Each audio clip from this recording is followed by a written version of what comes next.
Hello and welcome to part 2 of my talk through your Shakespeare non-exam assessment. Hopefully you've watched the first part. I know a lot of you have, and it was extremely well received. It's gone viral, so many hits, and this part will equally live up to your expectations, Harry especially, who I know absolutely loved it. So let's get going. Right, okay, the task. I'm not going to go through this. I went through this last time, but it's very important you keep the task in mind throughout the whole of your writing. Okay, so keep thinking about the task and loyalty, its importance to play as a whole. Bring everything back to that title and the key focus of loyalty. Right, I'm going to focus on Act 1, Scene 5. Other scenes are available, as I always say. Why is this an important scene in terms of loyalty? Well, that's what you need to ask yourself. And it focuses on Lady Macbeth. So how does she view Macbeth? And what words and phrases support this? And what techniques does Shakespeare use to reinforce the idea that she sees Macbeth's loyalty as not necessarily a good thing? She sees it as something that might stand in his and therefore hers way, okay?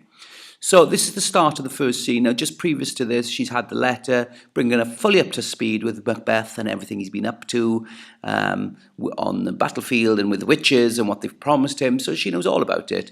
So at this point, she reflects on that letter. So read it through, look at your notes, remind yourself of it. I'm not going to do that here for obvious reasons. What sort of things can you say about this early part? Well, you might like to consider the fact that she, right at the start, is very determined. Glams thou art, and Cawdor, and shalt be what thou art promised. So in other words, you're already thane of Glams and Cawdor. You shall be what thou art promised. She's definite. She uses this imperative, and shall be. It's like there's no doubt in her mind that he will become king. That what thou art promised was the witch's promise that he'll become king. So she's very determined right from the start.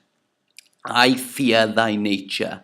It is too full of the milk of human kindness. So she goes on to say, even though she's determined, she fears that he's too nice, that he's too kind. Think of what we said about the milk of human kindness and how that relates to Elizabethan audiences and male and females. And you talk around that. Whoops, that's popped up. Let's get rid of that. No, it's all going so well. There we are. Right, good. Now, how can you bring these things back to loyalty? Well, she's very loyal to her husband in terms of the fact that she believes that he can be, that she's determined that he becomes king. She could make something of that. Next point. Next points. What thou wouldst highly, thou wouldst thou holily, wouldst not play false.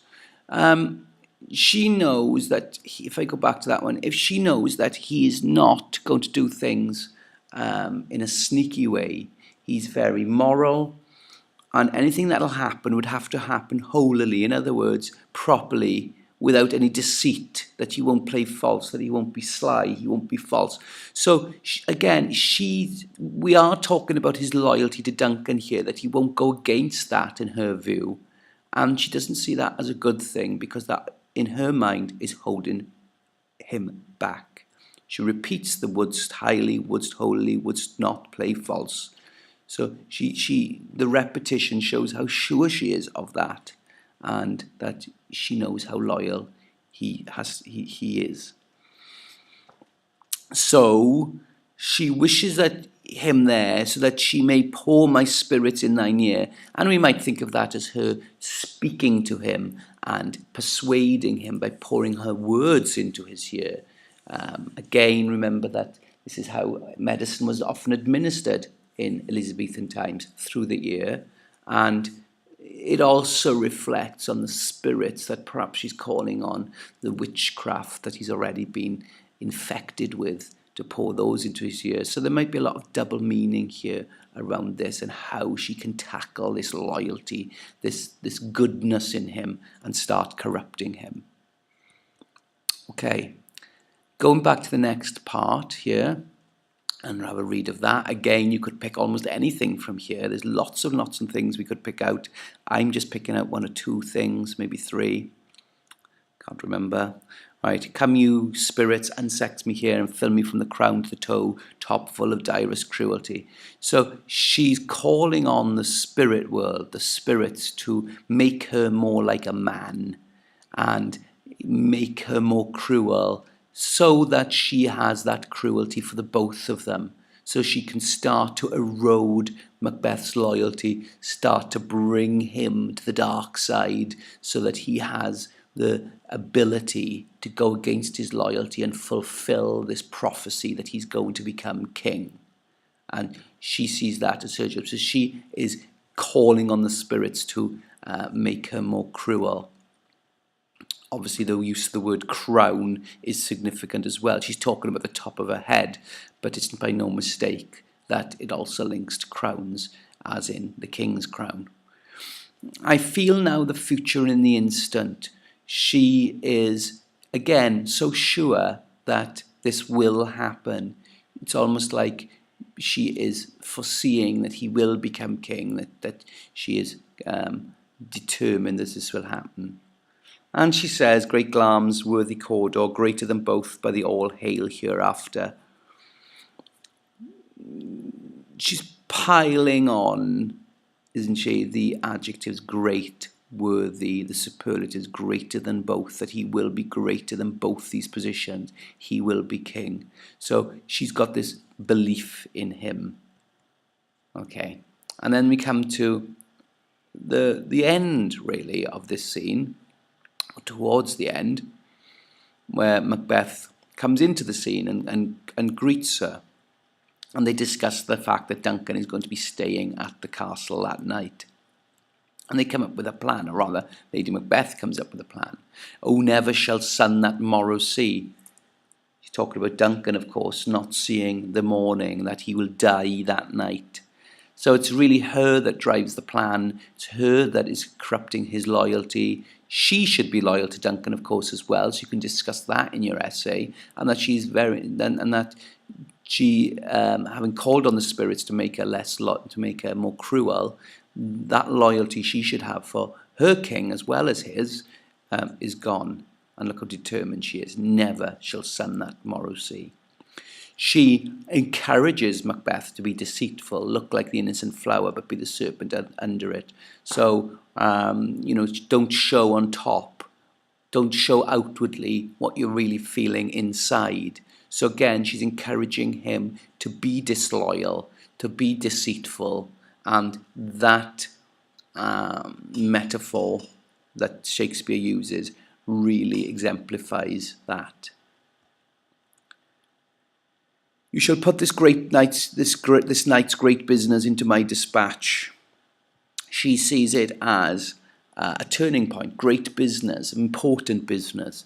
But more importantly, put it into my dispatch. Leave it to me. So she is working on her husband to be disloyal, and she tells him, I will do it. Leave it to me. Put it into my dispatch.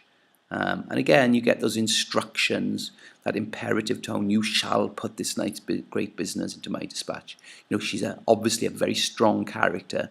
She's manipulating her husband, even here, to go against his loyalty and work against it. So I've just picked out a few things. That's the sort of thing you would do. You'd go through that scene. If you're using it, you'd pick out a few of the key points.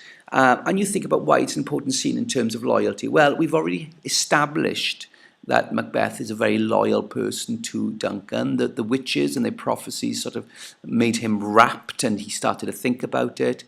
And Lady Macbeth here starts to erode Macbeth's loyalty by being so forceful, encouraging him to be deceitful through that metaphor.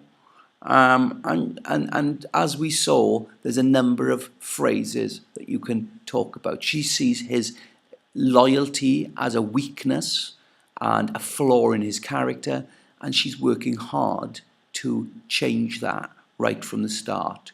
She, of course, in doing so, is very disloyal to Duncan herself, and you can make that point about loyalty in terms of her. She's Duncan's subject as much as Macbeth is, and really the disloyalty spreads from her. So hopefully that is a reminder. It's only meant to be a reminder of that scene if you choose to use it. Part 3 coming soon. Thank you.